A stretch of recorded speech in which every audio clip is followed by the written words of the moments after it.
I went to LeakyCon this past weekend, which is a convention that is by fans, for fans, filled with fan panels, fan-made merch, and many kind and welcoming fans themselves.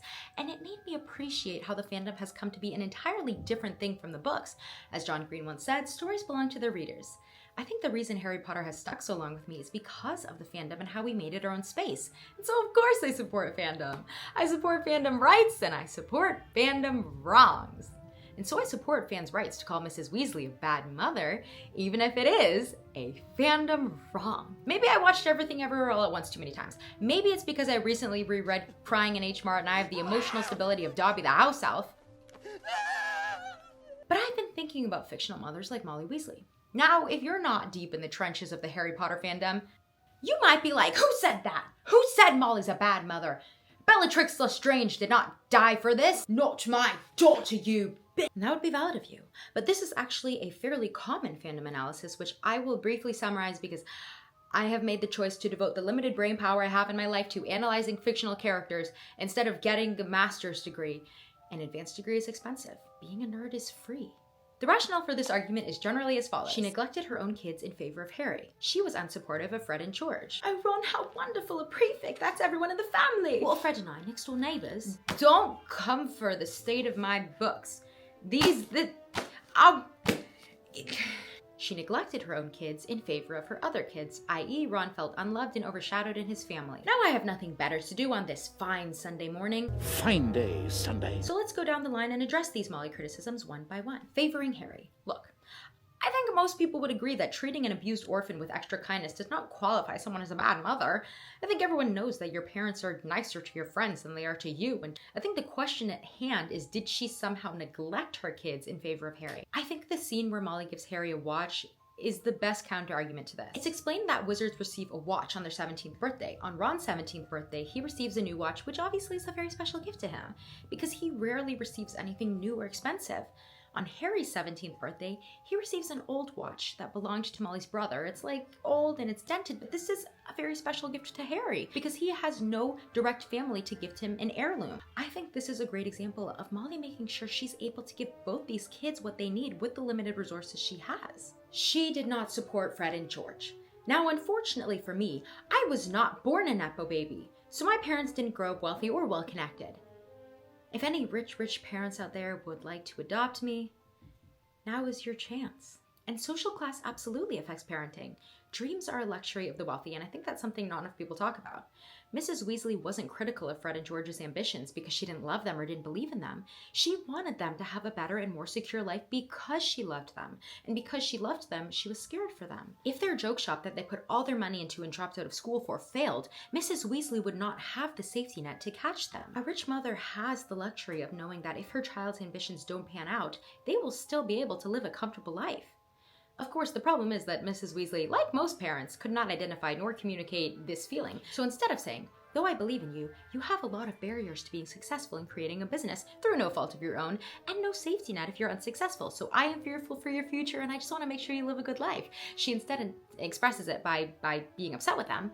But I think it's important to remember that Molly Weasley lost both her brothers in the First War, and I think a lot of the ways she expresses herself to her kids is from this place of fear and trauma of loss. So could she express these feelings better instead of, just being upset with Fred and George? Yeah. But I don't think the Wizard NHS covers therapy. So how is she supposed to figure out all of that on her own? Speaking of mental health, thank you to BetterHelp for sponsoring this video. I clearly have poor mental health, as evidenced by the fact that I enjoy discussing the problems of fictional characters instead of confronting my own problems. It's much more enjoyable to discuss how the Wizard NHS has failed the Weasleys and ignore any real-world issues I have in my life. But it's always important to talk to someone besides the fictional characters in your head if you're struggling, and BetterHelp is a service that connects you with a licensed therapist who is trained to listen and give you helpful, unbiased advice. Some aspects of the platform I have appreciated are the fact that you're able to speak with a therapist remotely, and you can use video call, phone, or chat. For those of us who don't like speaking face-to-face, it's me, hi, I'm the problem. And it's nice to have messaging on hand to be able to have someone ready to answer your questions or to give advice. You can visit betterhelp.com/magicbymichaela or choose Magic by Michaela during sign-up and enjoy a special discount on your first month. You'll just answer a few questions, and BetterHelp will match you to a professional therapist with experience in helping people with struggles similar to your own. If you can confront fictional characters' problems, you can confront your own problems. I believe in you. You can also argue that poverty is what drove Percy to be ambitious to the point of a fault, not Mrs. Weasley's parenting. But I will defend Percy in another video. I'll do it grudgingly, but I will do it.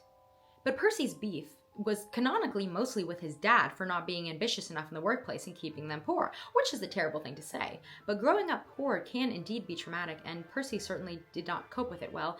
But I don't think there's any textual evidence to suggest that Mrs. Weasley's parenting was the reason Percy had issues. The wizarding world needs a better social support system. Tax the Malfoys. They don't need all those peacocks. Don't argue with me on this one. You think the Malfoys acquired all that wealth honestly? We need to tax the Malfoys. We need to redistribute the galleons and the sickles. Ron felt unloved.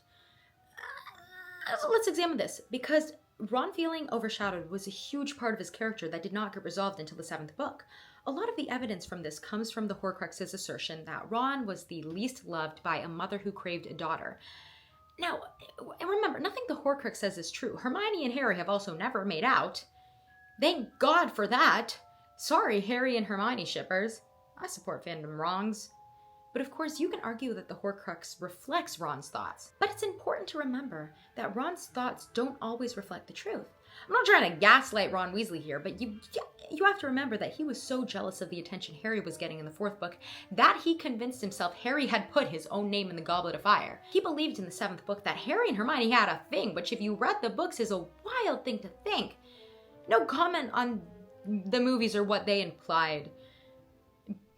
No comment on that. That's, In Ron's case, his thoughts, Harry must be so attention-seeking that he put his name in the Goblet of Fire. Hermione must be in love with Harry. His mother doesn't love him because she wanted a daughter, are reflective of a deeper-seated feeling of insecurity. Ron does not think he is good enough. And I don't think we can put the blame on Mrs. Weasley for that. I think this is a natural feeling to have when you're the youngest of 6 older successful brothers and your best friend is the most famous kid in the wizarding world. And Ron confronts this feeling when he completes his arc by destroying the Horcrux in book 7. He confronts and destroys those insecurities. He's a teenager trying to find out who he is and his place in the world, and that's something everyone goes through. I think what I took away from Mrs. Weasley was she was a woman with very little who had many to provide for and still went out of her way to take care of everyone around her. Oh my God, there's a bug! Oh! What was I even talking about? Did she do it perfectly? No, but she tried and she had good intentions. And there's a difference between not being a perfect mother and being a bad mother. Does good intention mean there was no harmful impact? No, but I do believe it's important to allow mothers to make mistakes, and it's unfair to hold them to a standard of perfection, especially when it's mostly mothers we hold to this standard of perfection. Like, Mr. Weasley was also there too. Do we ever blame him for any of this? Maybe he should have been paying attention to Ron instead of trying to figure out what the function of a rubber duck is. And remember, Ron got over his insecurities and grew. Percy realized he was wrong and grew. Mrs. Weasley saw Fred and George become successful and grew. That's how life works. You make mistakes and you hopefully learn and grow from them. Not me. I've never learned from a single mistake I've ever made in my entire life. I just keep making them over and over and over. But you can. The Ron, you're a prefect, that's everyone in the family quote was wild, though. I'll give you that. It was also one of the funniest lines in the series, though. So, I mean, sorry for the trauma, Fred and George, but... Thank you for watching. Please like and subscribe to my channel if you want more rants from an emotionally unstable fangirl. And as always, let me know in the comments what you think. Do you agree? Do you disagree? Was Mrs. Weasley a great mother? Was she a terrible mother? Feel free to roast me for the state of this book.